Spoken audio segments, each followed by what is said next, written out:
അങ്ങനെ നമ്മുടെ അനികയുടെ 7ാമത്തെ ആനിവേഴ്സറി ആണ് കേട്ടോ. 7ാമത്തെ ആനിവേഴ്സറി എന്ന് പറയുമ്പോൾ അനിക ലീഗലി GST രജിസ്ട്രേഷൻ സർട്ടിഫിക്കറ്റിലെ ഡേറ്റ് ആണ്, ലോഞ്ചിങ് ഡേറ്റ് ആണ് മെയ് 10 എന്നുള്ളത്. ഇന്നലെ അപ്പൊ ഞായറാഴ്ച ആയതുകൊണ്ട് എന്റെ 3-4 സ്റ്റാഫ് ലീവ് ആയിരുന്നു ഞായറാഴ്ച ആയതുകൊണ്ട്. അപ്പൊ അതുകൊണ്ട് എല്ലാവരും കൂടെ വന്നിട്ട് സെലിബ്രേറ്റ് ചെയ്യാന്ന് വിചാരിച്ചിട്ടിരുന്നതാണ് കേട്ടോ. അപ്പോ ശരിക്കും അനികയുടെ ഈ ഒരു ഗ്രോത്തിന്റെ ബാക്കിൽ ഒരു വലിയ ടീം തന്നെയുണ്ട്.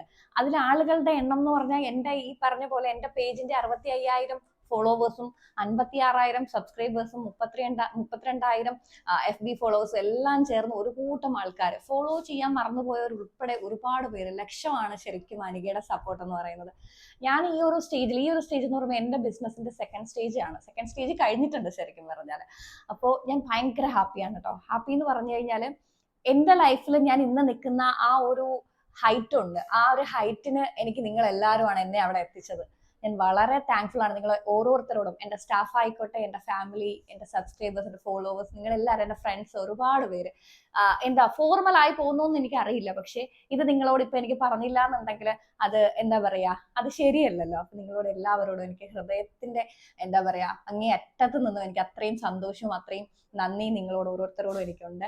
പിന്നെ ഇതേപോലെ തന്നെ എന്നെ സപ്പോർട്ട് ചെയ്യുക. ബിക്കോസ് എന്താ പറയാ, ഞാൻ വളരുമ്പോൾ നിങ്ങളും എനിക്കൊപ്പം വളരും എന്നുള്ളതാണ് കേട്ടോ. എന്റെ കുട്ടികളെല്ലാവരും ഞാൻ ചേർത്ത് പിടിക്കാറുണ്ട്. എൻ്റെ സ്റ്റാഫ് ആണെങ്കിലും എൻ്റെ ഫ്രണ്ട്സ് ആണെങ്കിലും എൻ്റെ ഫോളോവേഴ്സ് ആണെങ്കിലും. നിങ്ങൾക്ക് അറിയാം, ആദ്യം തൊട്ടേ എനിക്ക് ഫോളോ ചെയ്യുന്നവർക്ക് അറിയാതെ.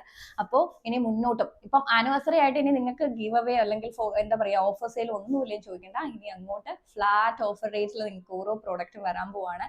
ആനിവേഴ്സറി ആയിട്ട് നമുക്ക് സെലിബ്രേറ്റ് ചെയ്യണ്ടേ. അപ്പോൾ ഒരുപാട് പേര് ചോദിച്ചൊരു ക്വസ്റ്റ്യൻ ആണ്, അനിക എന്ന് പേരിട്ടത് എന്താണ്? ആക്ച്വലി എൻ്റെ പേര് അനിക എന്നല്ല, എൻ്റെ പേര് വിദ്യ എന്നാണ്. അപ്പൊ അനിക എന്ന് പറയുന്നത് എന്റെ മോളുടെ പേരാണ്. എനിക്ക് ഒരു മോളാണുള്ളത്, അപ്പൊ അവളുടെ പേരാണ് അനിക എന്നുള്ളത്. അപ്പൊ ഈ ഒരു സ്ഥാപനം തുടങ്ങുന്ന സമയത്തെ എന്റെ ഒരു തോട്ടം എന്ന് പറയുന്നത് അനികയുടെ പേര് ഒരുപാട് പേര് പറയണം എന്നുള്ളതാണ്. അതൊരു സിമ്പിൾ തോട്ടാണ്, അതിനകത്ത് പ്രത്യേകിച്ച് ഒരു കാര്യമില്ല. അനികയുടെ പേര് ബ്രാൻഡ് നെയിം ആക്കിയപ്പോൾ അനിക എന്ന് പർച്ചേസ് ചെയ്തില്ലെങ്കിൽ അനിക അനിക അനിക ഒരു ദിവസം ഒരു 10 പേരെങ്കിലും പറയണമെന്ന് ഞാൻ ആഗ്രഹിച്ചിട്ടുണ്ട്. ഇപ്പം 10 അല്ല, ശരിക്കും 1000 ടൈംസ് എന്റെ മോളുടെ പേര് ഒരു ദിവസം പറയപ്പെടുന്നത് എനിക്ക് ഭയങ്കര സന്തോഷമാണ്.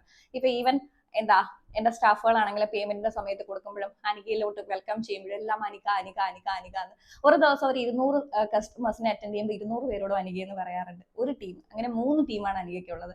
അപ്പൊ തന്നെ എന്റെ മോളുടെ പേര് 1000 തവണ ഒരു ദിവസം പറയുന്നുണ്ട്. അത് മാത്രമായിരുന്നു എന്റെ ആഗ്രഹം. അതുകൊണ്ട് മാത്രമാണ് അനിക എന്ന് പേരിട്ടത്. എന്റെ മോളുടെ പേരാണ് ബ്രാൻഡ് നെയിം കൊടുത്തിരിക്കുന്നത് കേട്ടോ. അപ്പൊ അത് വീണ്ടും വീണ്ടും ഉയരത്തിലെത്തിക്കാൻ നിങ്ങൾ എല്ലാവരും ഇതേപോലെ തന്നെ സപ്പോർട്ട് ചെയ്യണം. Okay, thank you. ഒരു 2-3 സ്റ്റാഫ് ഇൻട്രോവേർട്ട് ഉള്ളത് കൊണ്ട് ക്യാമറയ്ക്ക് പിറകിലാണേ, ബാക്കി അല്ലാത്തവരൊക്കെ ഇവിടെ ഉണ്ട്. മുറിക്കട്ടെ, കയ്യടി പിള്ളേരെ.